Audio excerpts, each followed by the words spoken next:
Hi అండి. Welcome to Tamil Durga shorts. అందరూ ఎలా ఉన్నారు? బాగున్నారా? మేము కూడా చాలా బాగున్నాం. మనకి బాగోకపోయినా ఎంత నీరసంగా ఉన్నా ఒక 10 నిమిషాలు కూర్చుందాంరా అనుకుంటే వెనకాల మనం చేసే పనులు మన కోసం ఎదురు చూస్తూనే ఉంటాయన్నమాట. ఇవాళ నాకెందుకో అలానే అనిపించిందండి. చాలా నీరసంగా ఉంది. అది కాకుండా కాళ్ళేమో కొంచెం ఒరిచిపోయినట్టు అయిపోయాయనమాట. అస్తమానం గిన్నెలు తోమడం నీటిలో ఉండడం వల్ల. ఇంకా అందువల్ల ఏంటంటే కాసేపు మెట్లయితే తీసేసాను. ఇంకా ఆయిల్ అయితే రాసుకొని కొంచెం తగ్గితే పెట్టుకుందామని అయితే పక్కనైతే పెట్టాననమాట. ఇంకా ఇల్లు గుమ్మాలైతే శుభ్రంగా మళ్ళించుకుంటున్నానండి. వంట అయిపోయింది. పప్పుచారు మాత్రం మరుగుతుందండి.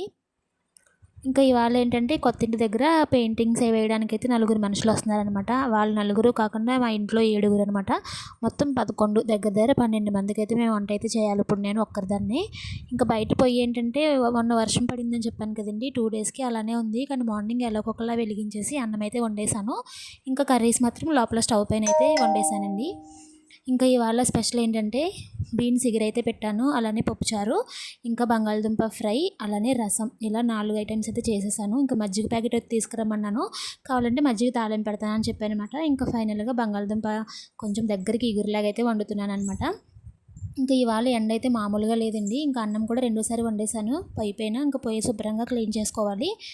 అలానే ఇంకా చిన్నుకి తినిపించడమే నాకు పెద్ద టాస్క్ అనమాట. ఎంతలా తిప్పి తినిపించినా సరే ఒక 4 ముద్దలైతే తింటున్నాడు. ఇంకా ఎదురుగా పిల్లలున్నారు కదా! వాళ్ళని కాసేపు ఆడిస్తుంటుంటే వాళ్ళతో పాటు కాసేపు తిన్నాడనమాట.